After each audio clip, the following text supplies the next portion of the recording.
Bem, houveram 9 respostas, né? Onde uma pessoa falou que resolve um problema de função, escreve o gráfico. O outro fala que né, ele não foi abordado muito bem na escola, então não lembra. Está pegando prática agora. Isso é uma boa desculpa. Isso, são funções que a variável exponencial tem um gráfico característico na qual aparece a reta assíntota.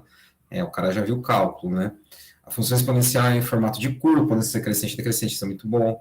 Isso é uma boa observação, isso ocorre, pois ela não é constante, seus pontos são os variáveis. Seus pontos não são variáveis, tá? Seus pontos são fixos. E são pontos de variabilidade, assim, entre dois pontos, a variabilidade é distinta, tá? Funções exponenciais sempre seria ter uma variável no expoente perfeita, é isso mesmo. É essa a ideia. Funções exponenciais sempre tem uma variável associada no expoente. Tá? A incógnita no expoente. Essa é a ideia mesmo. A ideia principal é essa. Função exponencial, a incógnita, se você trabalhar com a equação, né? Mas a variável vai estar sempre associada ao expoente. Isso, a variável é o expoente da equação. Muito bem. Representada graficamente por uma assíntota que tende a zero. Depende. Tá? Depende. Se você coloca assim, 3 mais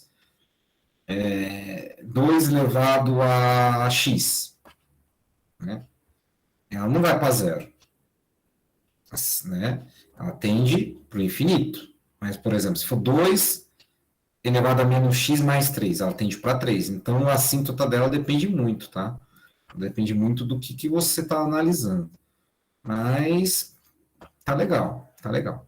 Vamos lá, então. Vamos lá para a aula de hoje. A aula de hoje se trata de funções exponenciais.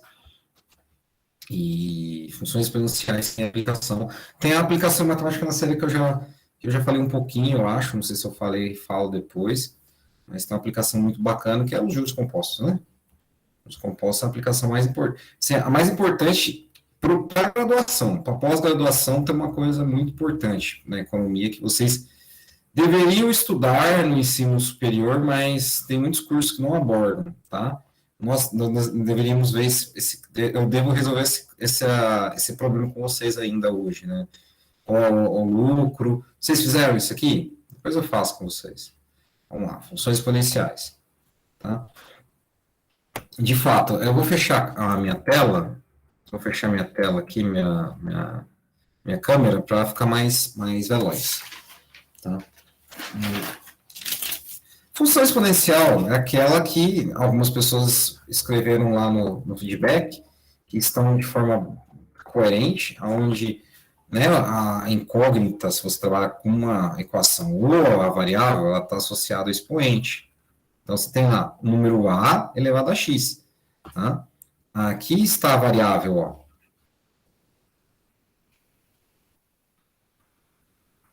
Se você tem assim um caso especial a elevado a x mais b, aqui é incógnita.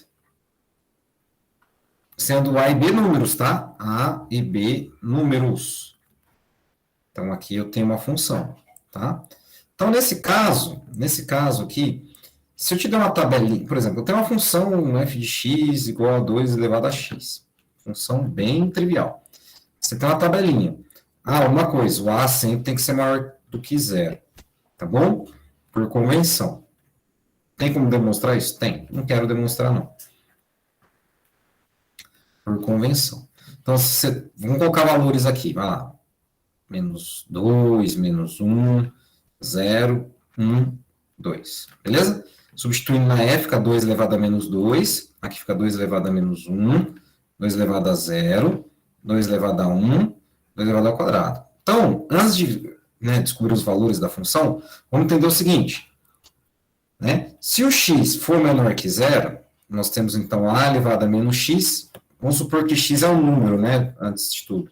X igual a n, um número, e n menor que 0. Então, você tem lá a elevado a menos n. Isso quer dizer 1 sobre a elevado a n. Tá bom? Então, nesse caso aqui, ó, fica assim, ó. 1 sobre 2 elevado ao quadrado, que é 1/4. Vou fazer direto, tá? Para não ficar muito poluído. Então, aqui é 1/4. E aqui, só mais um pouquinho mais, assim, 1/4. Aqui é meio. E quando o x é igual a n mais o n é igual a zero, a elevado a zero, exceto o zero elevado a zero, é 1. Tá? Então, aqui é 1. E todo, né, x igual a n, um número, e n maior que zero, então você tem a elevado a n, e você tem sucessões de multiplicações de a, n vezes, né? N fatores aqui, ou n vezes. Por exemplo, 2 elevado a 1, você só repete ele uma vez, então é 2. 2 elevado ao quadrado é 2 vezes 2, que é 4. 2 ao cubo é 2 vezes 2 vezes 2, que é 8. E assim vai. Então, para o n qualquer, 2 elevado a n, opa, a elevado a n, né? 2 elevado a n, 2 elevado a n. Tudo bem? Tranquilo? Alguma dúvida? Tranquilo. Ok.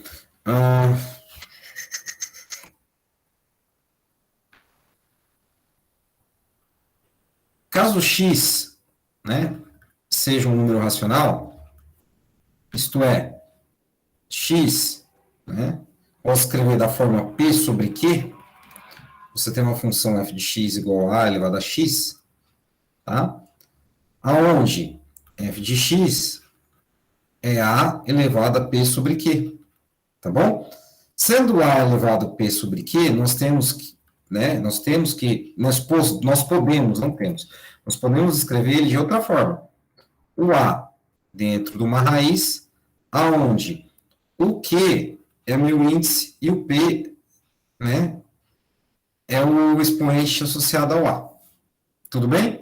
Por exemplo, 2 elevado a x, sendo o x meio, né? Sendo o x igual a meio.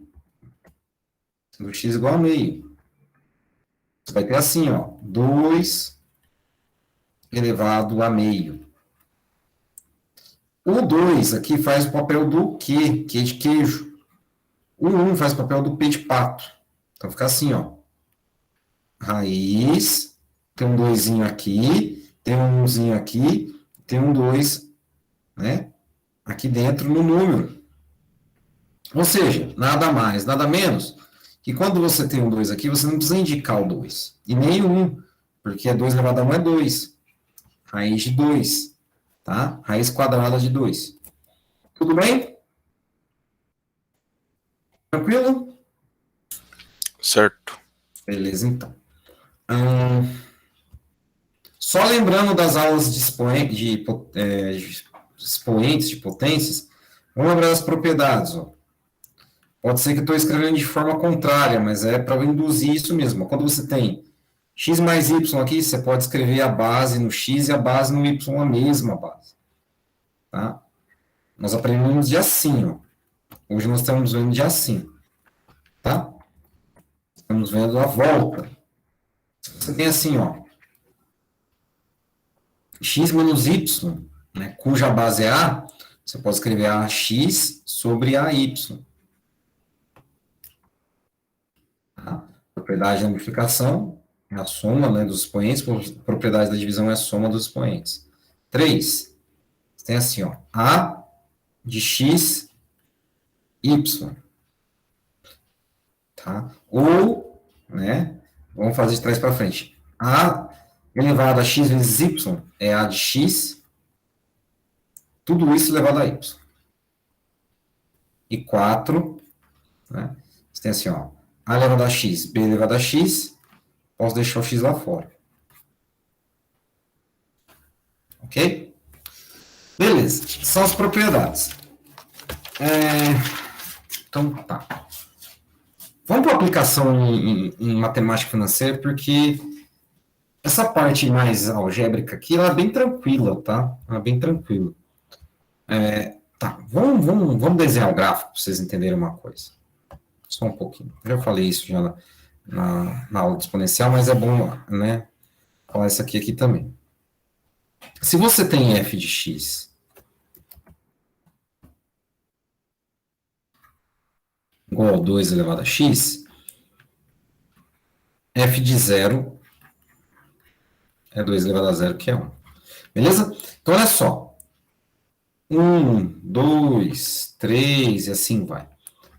Então, a f de x, né? O f de menos 1 aqui é meio, o f de menos 2 é 1 quarto.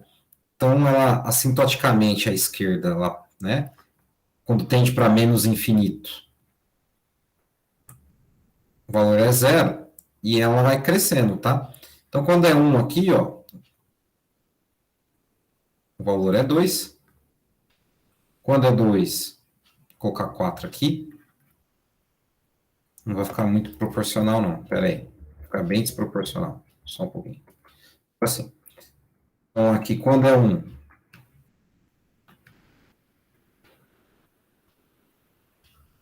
para o x, o y é 2. Quando é 2 para o x, o y é 4. Quando é 3 aqui, é 8, né? Uma PG de razão 2. Certo? Então tem essa carinha aqui. Tomara que dê certo. Ficou bem ruimzinha. Ok? Mas ela passa pelo 1.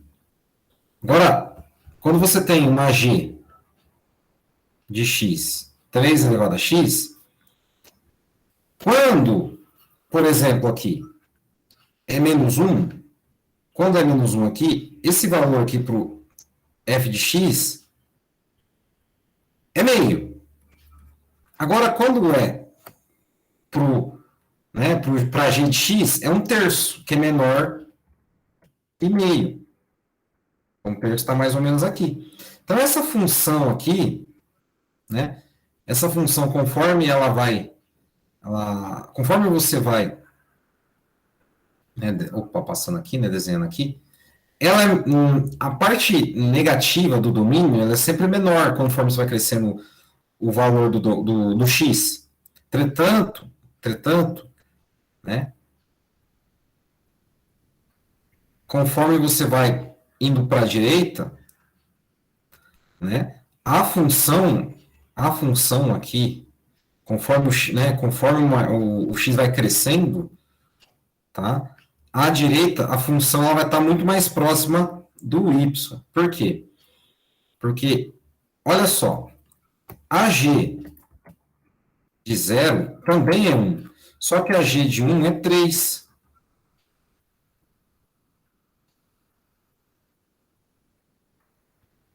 Entendeu? Conforme você vai aumentando o x para 4, para 5, mais próximo do eixo y ela vai estar. Isso quer dizer, em termos de crescimento, que as funções exponenciais, conforme você vai. X não, né, cara? Que X não, A, né? Falei bobeira. Por isso que até eu me confundi aqui. Novamente, falei bobeira. O A, tá? Qualquer A de X, você tem uma função F genérica. O A, conforme o A vai crescendo, tá? O A, não o X. O A. Qualquer x ali vai ser né? O x vai crescendo, ela vai crescendo dentro da própria função. Ó, vai crescendo dentro da própria função. O professor quis dizer o seguinte: conforme você vai crescendo o valor do A, do 3 para o 4, do 4 para o 5, do 5 para o 6, a função ela cresce de forma mais abrupta, quer dizer que ela cresce mais rápido, e no desenho gráfico dela, ela tem, né, de se aproximar muito mais do eixo Y. Ou seja, essas funções aqui, em termos assintóticos, ela não tende para zero. Ela tende para infinito. Entendeu? Aí, pelo contrário, se tem funções que o expoente negativo, aí sim ela tende para zero. Por exemplo, k de x, vamos desenhar outro gráfico aqui. K de x igual a 2 elevado a menos x, por exemplo. K de x igual a 2 elevado a menos x. Vou desenhar no plano cartesiano aqui. É só inverter aquela função, tá? Só inverter aquela função. Inverter não, escrever de forma... dessa forma aqui, assim, ó. Opa. Quando o x, né? vale menos 1, 2 elevado a menos 1 é meio. Tá? Então, quando ele vale menos 1 aqui,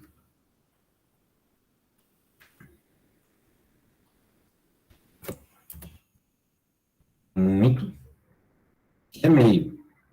Beleza? Quando vale 0, o x vale 1. Ó, menos 1. Então, olha só.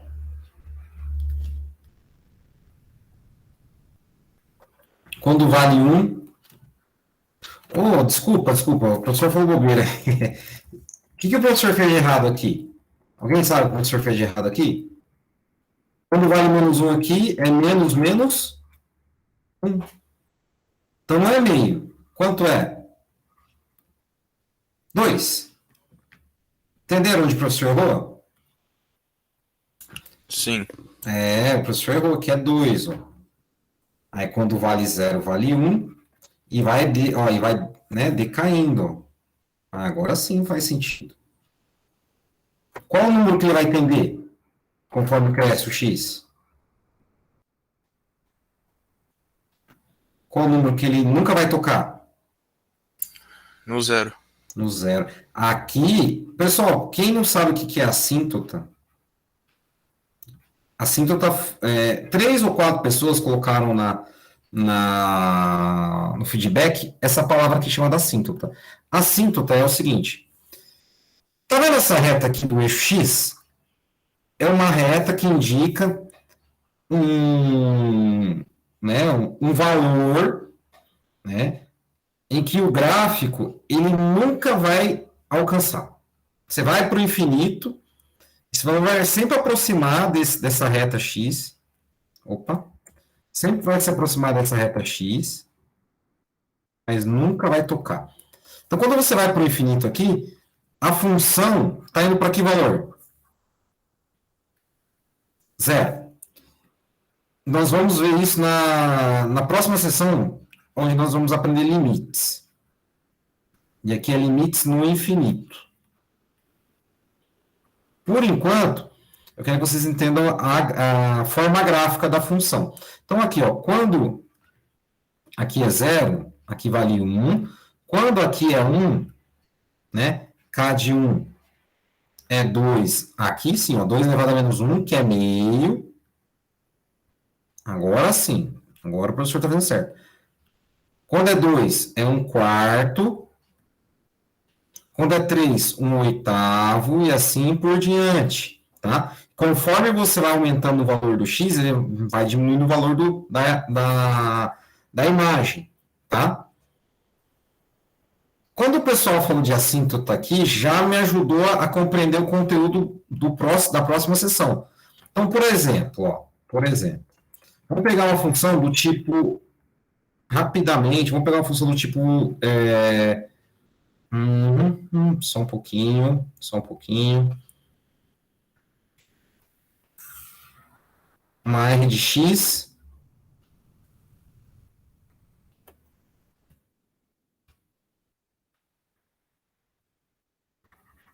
r de x igual a 3 elevado a menos x. Para a prova, se eu pedir uma função, né, exponencial para a prova, eu quero que vocês façam isso somente, ó. Dê valores para x, substitui na f e encontra o valor da imagem, tá? Tudo bem? Então, você vai lá, coloca menos 2, coloca menos 1, coloca 0, 1 e 2. Para f, você vem e faz essa substituição, ó. 3 elevado a menos, menos 2, 3 elevado a menos, menos 1, 3 elevado a 0, 3 elevado a menos 1, 3 elevado a menos 2. 3 elevado a menos menos 2 é 9. Menos com menos é mais, fica 3 ao quadrado. 3 elevado a menos menos 1 é 3 elevado a 1, que é 3. 3 elevado a 0 é 1. 3 elevado a menos 1 é 1 terço. E 3 elevado a menos 2 é 1 nono. Tá? Daí você pode usar um software também, não tem problema. Tá? Então aqui, ó, por exemplo, não vai estar na escala. 9, 3, 1. 1 terço, 1 terço, 1 nono. Só com essas informações você já sabe mais ou menos a carinha dela, tá? Então, olha só. Aqui é menos 2, ó. Menos 2. Aqui é menos 1. Aqui é 0. Aqui é 1. Aqui é 2. E aqui é 3. E assim você vai desenhar uma função exponencial. Aqui, ó. Vou tentar ligar os pontos aqui agora.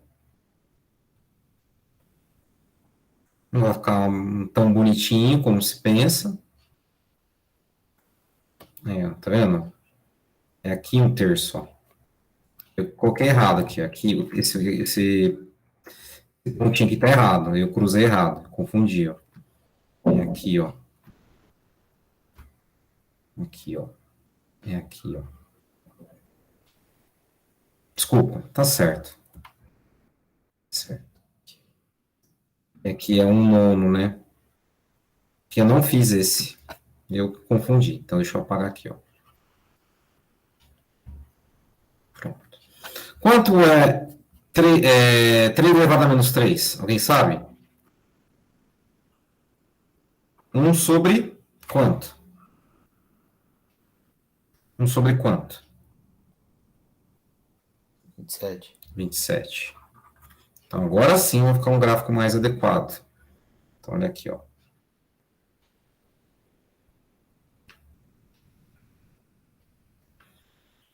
Opa. O que o professor quis dizer? O que o professor quis dizer? Aí vai indo, né? Conforme vai. Nunca vai encostar no pretinho, tá? Nunca vai encostar. Então, olha só, o que o professor quis dizer? Conforme você vai crescendo o número do A, nesse caso é, do A não, vai crescendo o número do X, certo? Em termos do comportamento dentro da própria função, tá? Não o comportamento de cada função. De cada função é aquela história, conforme você vai crescendo lá, vai aproximando da imagem. Agora, dentro da função, conforme você vai crescendo o x, crescendo os valores do domínio, tá vendo? Conforme o x tende ao infinito, aqui já é mais parte de limite, mas nós estamos observando apenas gráfico, tá? Então, conforme você cresce o x, o que acontece com os valores do y? O que acontece com os valores do y? Diminuem, mas de forma mais devagar, mas eles encostam aqui no zero? Algum momento vai ter algum número aqui que vai ser zero? Não. Não. Por quê? Porque assim, ó, 3 elevado a menos x, você pode escrever assim, como 1 sobre 3 elevado a x. Tem como dividir 1 por zero? Tem como dividir 1 por zero? Não. É por isso, tá? Nós trabalhamos no cálculo diferencial integral com limites. O limite tendendo ao infinito, quando você observa esse comportamento gráfico aqui, ele vai para zero, mas, por definição, você não pode escrever 1 dividido por zero. Então, não tem um número lá no infinito que vai dar zero. Entendeu? Oh, desculpa, não é isso também não. Vamos subir zero. Não tem um número tão grande, n, que vai dar zero. Então, você coloca qualquer número aqui, pode ser um número muito grande. Não é 1 sobre zero, esquece do 1 sobre zero, isso aqui é outra coisa. Então, quando você coloca um número muito grande aqui, vai ser diferente de zero, entendeu? Vai ser um número muito pequeno, mas sempre vai ser um número diferente de zero, certo? Mas também não tem a ideia de não tem como você mensurar 1 sobre infinito. Não faz sentido o matemático você colocar 1 sobre infinito. Tá? Vocês estão entendendo essas ideias matemáticas aqui? Vocês entenderam as ideias matemáticas? É assim, ó. Vou esclarecer novamente. É assim, você tem lá 1 sobre 3 elevado a n. Vamos supor que o 3, você pega um número muito grande aqui, um n grandão, tá?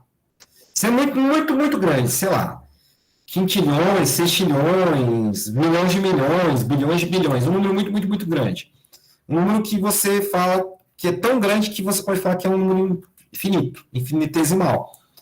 Mesmo esse número sendo infinitesimal, ele nunca vai ser zero. Entendeu? Nunca vai ser zero, vai ser um número. Ok? Nós podemos concluir que esse número, né, 1 sobre n, ele tende a ir a zero, mas nunca vai ser zero. É por isso que quando a função, nessa função aqui, 3 elevado a menos x, ela tende a zero quando o x vai para o infinito, esse eixo x aqui é a assíntota dessa função, porque é o suporte que essa função tem como um número muito, muito, muito, muito, muito, muito, muito, muito grande para n, e quando aplicado nessa função, ela tende a ir para zero, mas nunca vai ser zero. Entenderam a ideia? Entenderam a ideia? A ideia, vocês entenderam? Sim. É isso que eu quero que vocês entendam, a ideia. Para parte da prova, se eu te der uma função igual a essa, eu quero que vocês construam uma função, tá? Entretanto, a função mais importante das ciências econômicas é uma função contínua, tá? É essa aqui, ó.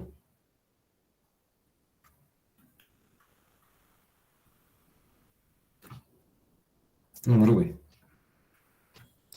O E é um número irracional que tem, né, como 5 casas decimais essa aproximação aqui, ó. 71828.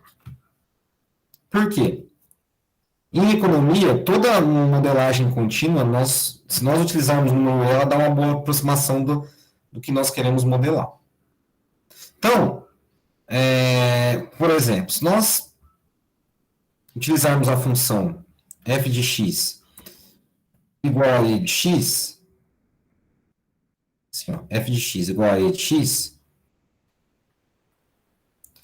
nós podemos saber mais ou menos como é a carinha dela. Certo? Então, olha só. X igual a 0, igual a 1, igual a 2, igual a 3. Aplicar f, você tem f de x. E elevado a 0 é 1, e elevado a 1 é e elevado ao quadrado é e ao quadrado, e elevado ao cubo é e ao cubo. Certo? Ela também passa, né, por aqui. Todas as funções exponenciais da forma a elevado a x, ela passa por 1, tá? Só os deslocamentos que não. Por exemplo, deslocamento assim, a elevado a x mais 1, daí ela passa pelo 0. A elevado a x menos 1, aí ela passa por 2, e assim por diante. Desculpa, aqui passa por 2, aqui passa por 0.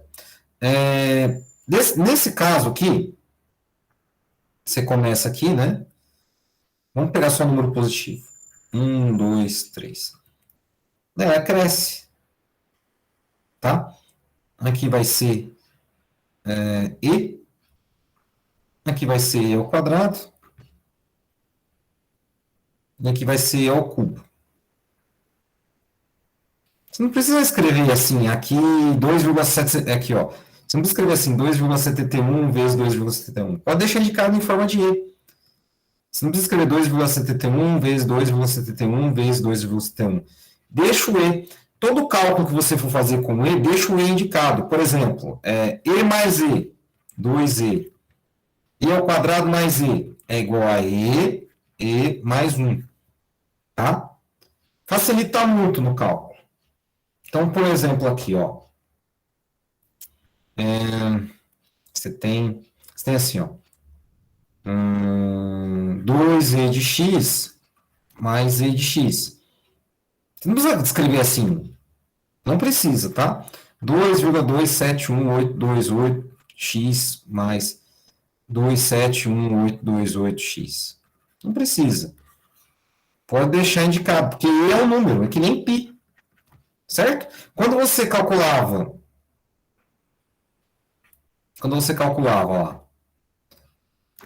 ó, A circunferência. A circunferência é 2π raio, lembra? O raio vale 3. A circunferência não mede 6π centímetros. O professor de matemática, geralmente, ele pedia para calcular vezes 3,14. Quem fez o oitavo ano, lembra? Só 3, né? Ou π igual a 3, ou π igual a 3,14. Tudo bem, isso aqui são aproximações. Mas se você trabalha na área de metalúrgica ou de tornearia, e aí tem uma máquina chamada torno, que ela está em função de π, se é arredonda para 3, você tem um erro de quanto? É 3 centímetros. Você tem um erro de quanto? De 14, né? 0,14 centímetros. A sua peça vai estar de acordo com as especificações, né, de medida de erro ou não? Você sempre vai fazer uma peça errada. Quem já trabalhou com torno e solda aí? Não sei se vocês já viram, já viram como faz uma peça de rolamento, por exemplo. A peça de rolamento, ela é toda medida por π. Os engenheiros mecânicos, os técnicos em mecânica, eles ajustam em função do π, não ajustam em função do 3 ou do 3,14. Porque conforme você perde a aproximação do π, né, maior vai ser o erro da sua peça. Daí você vai vender peças de medidas erradas. Então, da mesma forma, é o E, tá? Então, você pode deixar tudo indicado em função do E, porque quando você vai colocar na calculadora, nessa calculadora aqui, cadê? Nessa calculadora aqui, ela já te faz a conversão, né, dos números com o menor erro possível. Isso é cálculo numérico. Então, quando o professor for pedir um exercício de exponencial, por exemplo, sei lá, resolva.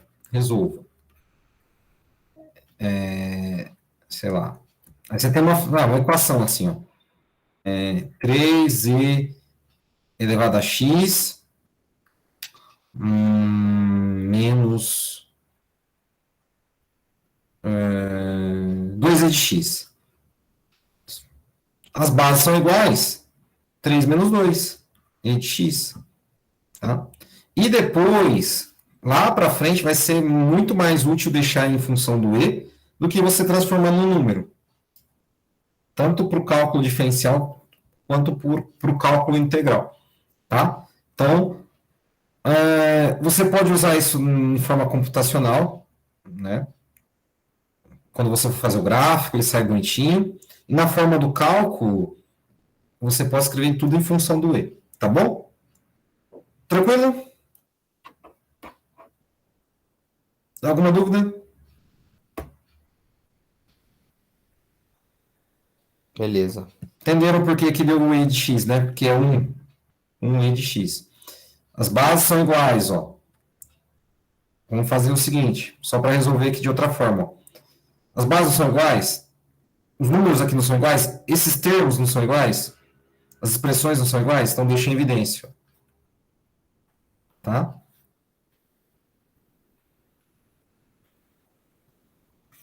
Ok?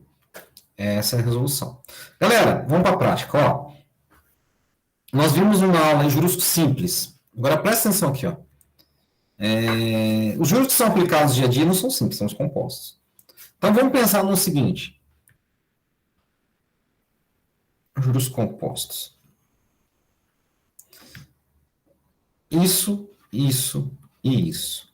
Vocês sabem o que significa C e T?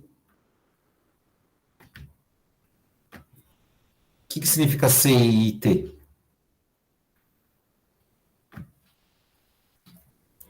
Em juros compostos. Esse é capital. Esse aqui é taxa de juros. Isso aqui é o tempo. Então pensa, você que ganhou 20 mil numa loteria. Certo? Ou melhor, Pensa você que emprestou 20 mil para comprar um carro, seu primeiro carro, emprestou 20 mil no financeiro, tá? 20 mil. Então, aqui o seu capital inicial é 20 mil. Então, a taxa de juros aí por mês, você vai pagar 12% ao mês. Você emprestou do agiota. Beleza? O tempo, eu não sei. Sendo 12% ao mês, você tem um probleminha aí, né, cara? 12% ao mês é uma taxa de juros bem alta. Mas vamos ver o que acontece. Então, no primeiro período, você não paga nada. Se você pagar no outro dia, sim, você vai ter juros, mas se você considerar, trocar uma ideia com o cara, você pagar no outro dia os 20 mil, beleza. Então, no imediato, 20 mil é 20 mil. Por quê? Porque é o seguinte, ó, é 1 mais 0,12 elevado a zero. Certo? Então, aqui dá 1. Você paga 20 mil. Agora, no primeiro período, fica assim, ó, 20 mil vezes. Vou fazer 1,12 já, tá? 1,12, que vai dar quanto? 20 mil vezes 1,12, eu não sei. Peguei esse exercício de cabeça. Dá 22.400. 22.400. No juros simples, era sempre em cima do 20 mil. Nos juros compostos, o seu montante no segundo período nada mais é que o M1 vezes a taxa. Entendeu? Não é que é o M1? 22.400. Mas quem é o 22.400? Nada mais é que 20 mil vezes 1,12 vezes 1,12. Ou seja, é 20 mil vezes 1,12 ao quadrado. Se eu fizer isso para, né, t vezes, né, fica assim, ó, 20 mil vezes, né, 1,12 t a menos 1 vezes 1,12. Tá? Porque aqui é T1. E o 1 nada mais é que 2 menos 1. Então, o montante em um tempo qualquer, nada mais é que o seu capital inicial vezes a taxa de juros, né, no aditivo elevado a T. Você já viu essa conta já, né? Isso aqui é a fórmula trivial dos juros compostos. Então, vamos supor que você leve 10 anos, não, 10 meses. Quanto você vai pagar? Então, calcula no M10. Assim, ó, 20 mil vezes 1,12 elevado a 10. Deixa eu fazer a conta aqui. 20 mil vezes 1,12 elevado a 10. Se você emprestar do agiota isso aí para levar 10 meses, o cara vai te cobrar R$ 62.116. Compensa? Compensa emprestar? E aí? Emprestar sim, mas dever não. Você tem que pensar, tem que devolver no outro dia, né? É assim, esses juros de 12% ao mês não existe, tá? Esses 12% é ao ano. Se você compra um carro, uma casa no financiamento, os juros de 12% ao mês é mais do que abusivos. 12% ao ano já é abusivo, tá? Por exemplo, de 20 mil para 62 mil, se você compra um carro de 20 mil, esses 62 mil você pode pagar, mas você parcelar em 100 vezes, por exemplo. Tá? Então, tem que tomar cuidado. Tudo bem? Galera, só para finalizar essa aula de hoje, deixa eu falar do exemplo que tem economia na parte mais avançada, pra vocês entenderem como funciona. É assim, ó. Onde o E entra na vida das pessoas? Geralmente, o consumo, tá? O consumo, ele depende de 2 períodos ou de vários períodos. Então, é assim, ó. Você tem um consumo inicial, daí você tem esse E aqui, elevado a alguma taxa R negativa. Quando você escreve dessa forma aqui, esse E aqui é chamado de taxa de desconto intertemporal. por exemplo, você tem aqui utilidade de alguma coisa. Você tem uma utilidade inicial e também tem uma taxa de desconto, que é taxa de desconto intertemporal da utilidade. Por que esse camarada é importante? Tá certo que vocês não acho que não vão observar isso aqui na graduação de vocês. Só se o professor quiser abordar. Mas é importante entender por que isso é importante. Que é o seguinte, o seu consumo,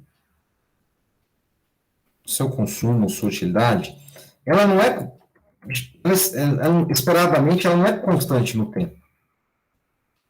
Ela não é constante no tempo. Por quê? Porque é o seguinte, dependendo do que você gosta, ou dependendo do que você faz, ou dependendo das escolhas que você tem, seus hábitos mudam. Então, vamos pensar aqui consumo e tempo. Então, você consome alguma coisa aqui, né? C0. Pode ser cerveja. Pode ser cerveja. Suponha que aqui você tem 18 anos. Aqui, ó, o início aqui. 18 anos. Então, aqui é T0, tá? Não é que é T18, não. Não estou considerando a vida não adulta. Né? Você já viu aquela propaganda proibida a venda e o consumo de bebida alcoólica para menores. Então, nós estamos pensando nesse exemplo aqui.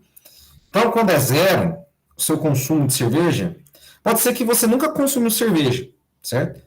Vamos supor que você, quando fez 18 anos, você começou a beber como Opala aqui, certo?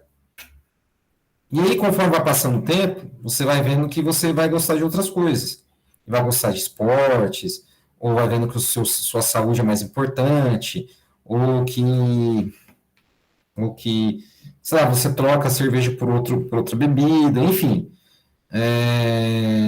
Vai mudando esse hábito. Então, conforme vai passando o tempo, aquele consumo que você tinha como inicial, você tem um desconto nele associado, que é a taxa de substituição nesse caso. Por que isso? Porque a maioria dos fenômenos econômicos, deixa eu ver aqui, a maioria dos fenômenos econômicos você tem associado a esses problemas, entendeu? Bebe igual Randall. Pode ser. Entendeu? A maioria dos fenômenos econômicos, quando você tem no primeiro período, no período mais importante da vida, que a gente fala, né, o período inicial, conforme vai passando o tempo, as suas escolhas vão mudando, as suas utilidades vão mudando, as suas situações de renda, de utilidade mesmo, de preferência, vai te deslocando. Né? E essa taxa de desconto atua em cima do seu consumo. É essa a ideia, tá? Essa é a ideia. E como essa função é contínua, depois nós vamos aprender o que são funções contínuas. Funções contínuas quando eu não tiro o papel o lápis do papel, tá? Quando eu desenhar sem furinho. Mas como elas são contínuas, essas taxas de desconto são escritas da seguinte forma. O valor, né, do número irracional E aqui, né, o número E, elevado a uma taxa de desconto, né, e a atuação do tempo. Por exemplo, na agricultura, né, na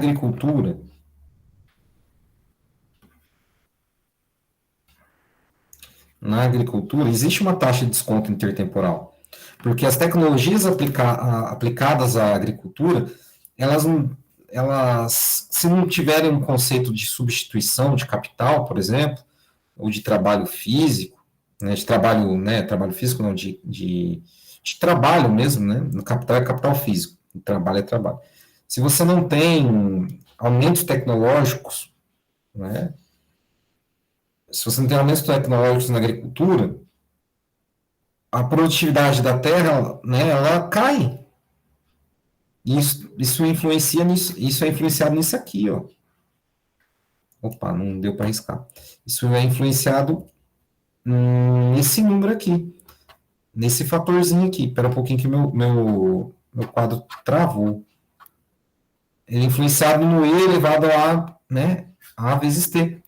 Então, conforme você vai observando... Ih, aqui, acabou o meu quadro.